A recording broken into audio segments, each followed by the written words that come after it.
Schopenhauer's strategy, outsmarting others by acting dumb. Imagine this. You walk into a room full of egos. Some are loud, some are calculated, most are subtly competitive. People are posturing, positioning, trying to impress, trying to get ahead. Now imagine you standing there, knowing you're the smartest person in the room, but you say nothing. You downplay your intelligence. You let others underestimate you. You smile and nod while the room plays its little games. You don't interrupt. You don't flex. You don't need to. That right there is Schopenhauer's strategy. It's not about being weak. It's about being wise, outsmarting others by acting dumb. And it's one of the most powerful philosophical tools for navigating a world obsessed with dominance. Arthur Schopenhauer, the pessimistic genius of 19th century philosophy, didn't just think deeply about suffering, illusion, and will. He also thought deeply about strategy. Human nature, he believed, is driven by blind desire, by ego, by the will to assert itself. And in a world where everyone is trying to appear important, intelligent, or superior, the most subversive move is to not compete at all, to appear unthreatening, to act in appearance less than you are so that you can observe more than they think you're seeing. This isn't deception in the malicious sense. It's philosophical aikido. It's letting others punch themselves out while you wait in silence, absorbing everything. Click subscribe to this channel to get more profound insights. But why would anyone do this? Why would you pretend to be less capable than you are? Because knowing when not to speak is more powerful than always having the last word. Because the person who watches quietly is often the one who sees the most. In Schopenhauer's world, intelligence isn't loud. It doesn't need to be. Real intelligence knows that most people aren't seeking truth, they're performing dominance rituals. And if you interrupt those rituals with your brilliance, you become a threat. But if you sit back, let them underestimate you, let them believe you're not a player in the game, you gain a different kind of power. The power of invisibility, the power of patience, the power of seeing the game without being seen in it. Now think about this in your own life. How many times have you tried to prove yourself, to show you're smart, capable, strong? How much energy have you spent trying to be seen, respected, acknowledged? And what did it cost you? Your peace? Your clarity? Your ability to actually listen? Schopenhauer would say, let it go. Let them underestimate you. Let them think you're not a threat. Because the moment you stop performing for others, you start noticing things they miss. You see their emotional tells, their insecurities, their patterns. And more importantly, you keep your energy. You conserve your will. You stay still while they burn themselves out trying to conquer a room that doesn't even matter. This strategy goes deeper than just social dynamics. It's a profound philosophical stance. Schopenhauer believed that the world we see is not the world as it is. It's a projection of our inner will, a theater of illusion. Most people are living inside a dream of their own ego. And if you try to fight their dream with your own, you just collide with more illusion. But if you let them dream, if you sit quietly in the space behind your own ego, you begin to see through the performance. You begin to wake up. And here's where it gets really interesting. The more you act like you don't know, the more people reveal themselves. When you don't try to impress, others stop performing for you. They let their guard down. They speak freely. They underestimate you. And in that underestimation, they expose their strategy, their weakness, their need. You become the mirror they don't realize they're talking to. And that's where your real power lies, not in dominating others, but in understanding them completely while remaining unread yourself. But this is hard, because our egos crave recognition. We want to be seen as smart. We want to contribute. We want to win arguments, offer insight, prove that we're valuable. Acting dumb feels like surrender, like dishonesty, like weakness. But Schopenhauer would say, is it weakness to observe the storm from behind a wall? Or is it wisdom? Is it weakness to stay silent while others exhaust themselves with noise? Or is it strength to know that most of that noise is meaningless? Here's a thought experiment for you. If you walked into a room and no one knew how intelligent you were, how would that change the way you behave? Would you feel free? Or would you feel anxious to prove yourself? What does that say about where your identity is rooted?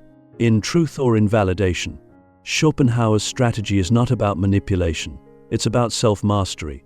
It's about understanding that in a world where everyone is trying to be louder, the quietest person often hears the most.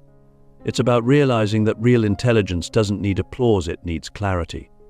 And clarity comes when you stop trying to win the game and start watching the game. So ask yourself, what would happen if you stopped trying to impress people? What would happen if you let yourself be underestimated? What would you see that others don't? What would open up inside you if you allowed silence to be your power? Because sometimes the smartest person in the room is the one no one notices until it's far too late. The invisible blade, why the quietest mind cuts the deepest. There's a peculiar kind of strength that doesn't announce itself. It doesn't roar, it doesn't posture, and it doesn't demand recognition. It simply is.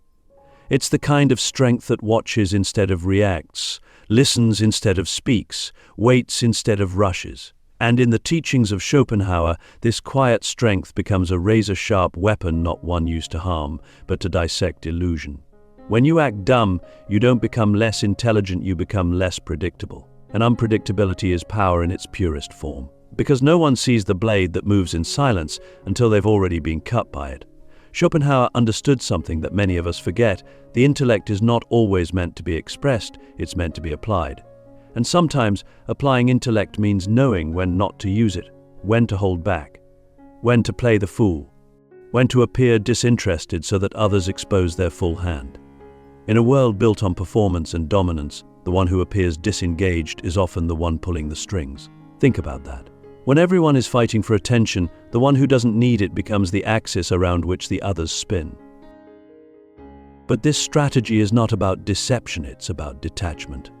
The quiet mind isn't scheming in the shadows, it's simply not addicted to the noise. It's not trying to win the argument or the room or the moment. It's trying to see clearly. And clarity, Schopenhauer teaches, comes only when the will is quiet, when the ego is at rest, when the need to be right, to be seen, to be admired has been let go. That's when you start to see people not as opponents or allies, but as open books. And when you read people clearly, you act wisely. You stop reacting and start responding.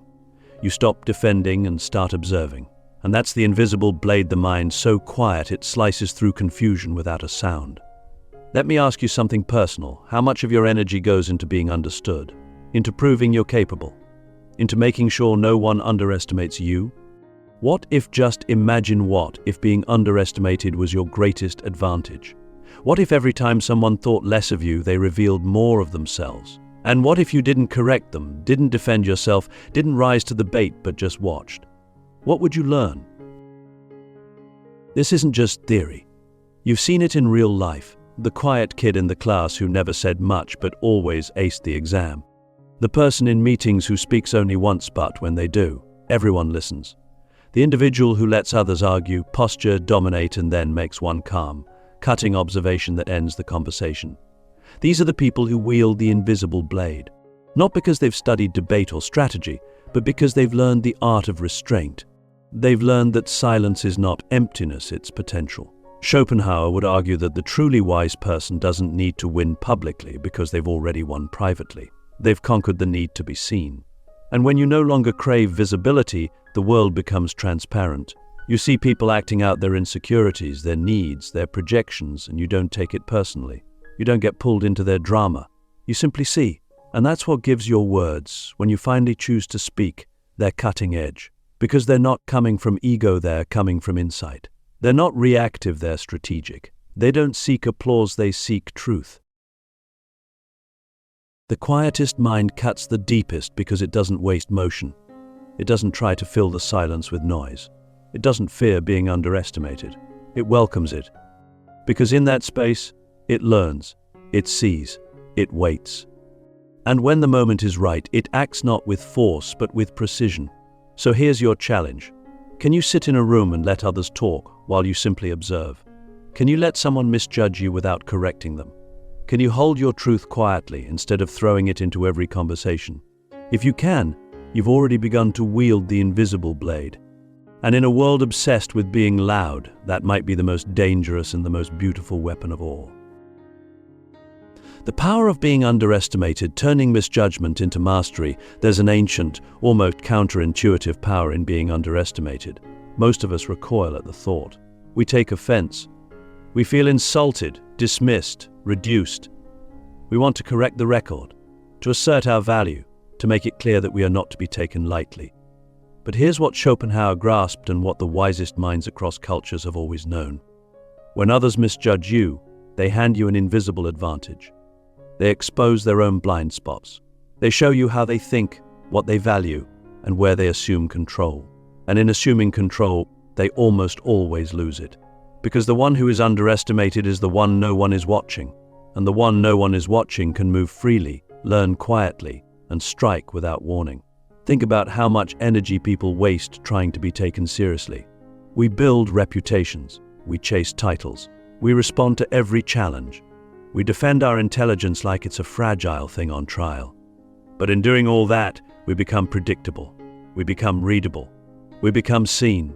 And being seen, at least in the wrong way, is a liability in a world full of egos. When people see you as a threat, they prepare for you. They guard themselves. They compete with you. But when they see you as harmless, as dim, as irrelevant, they relax. They speak freely. Their masks drop. And then, without knowing it, they reveal everything you need to know to outmaneuver them completely. Schopenhauer didn't just write about pessimism and suffering, he wrote about human nature in its rawest form. He didn't sugarcoat it.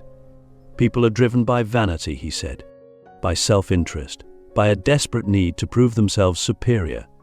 And when you remove yourself from that race, not by giving up, but by going invisible, you rise above it. You see the game for what it is. And suddenly you're not just playing the game better, you're playing a different game entirely.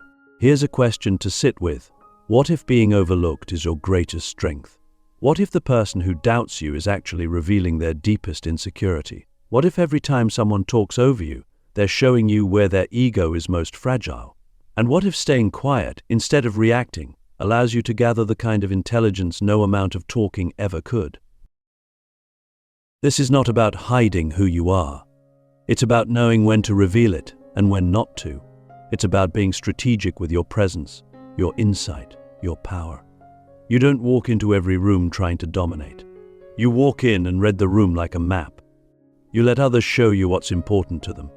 You let them underestimate you because that misjudgment becomes your camouflage. And while they're busy performing, you're studying. While they're defending their image, you're sharpening your perception.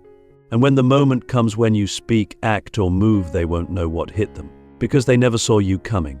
This isn't just a tactic for social situations. It's a philosophy for life. In business, the underestimated player often makes the boldest move. In relationships, the one who listens more than they speak holds the emotional high ground. In creative work, the unknown artist is free to experiment without expectation. And in every domain of life, the person who doesn't need constant validation can move with a kind of quiet freedom that no title, no spotlight, no applause can ever match. But this requires inner security.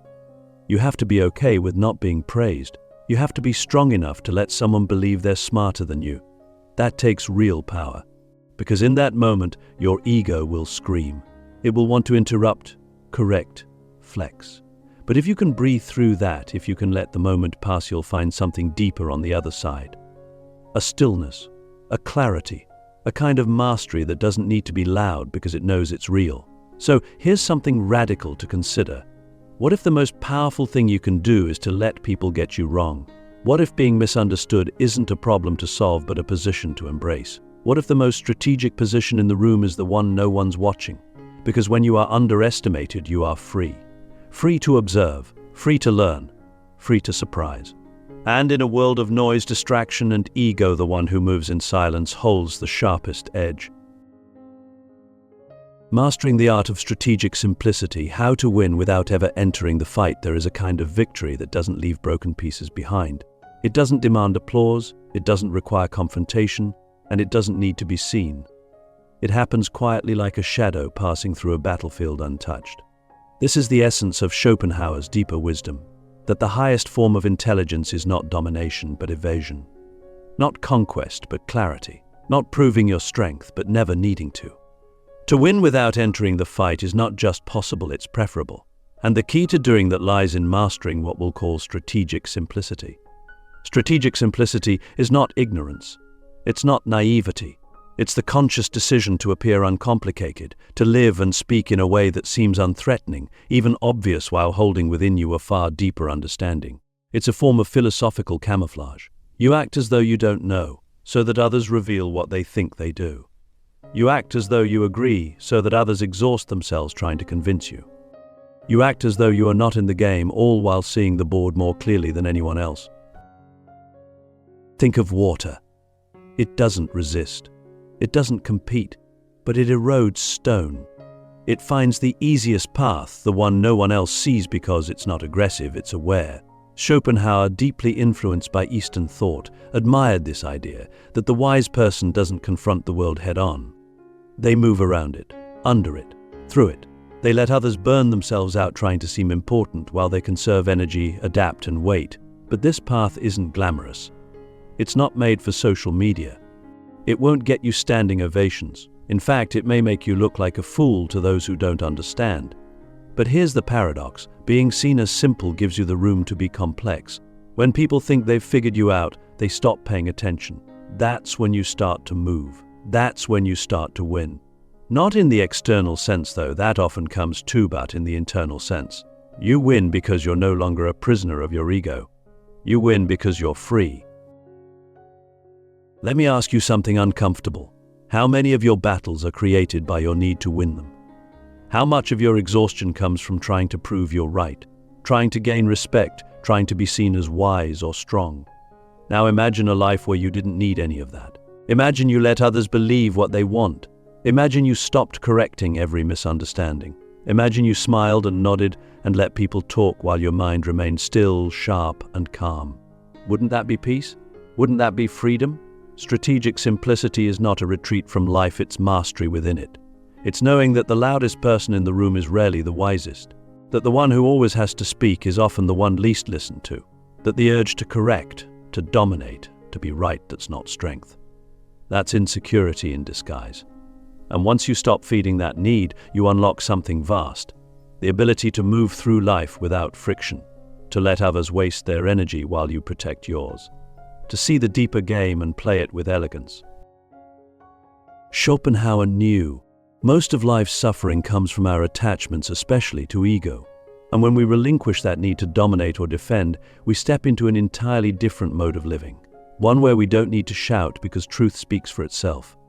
One where we don't need to win arguments because we've already won clarity. One where we don't need to fight because we've already disengaged from the illusion that every battle is ours to fight. So here's the final question. What if your greatest power lies in seeming powerless? What if the ultimate move is no move at all?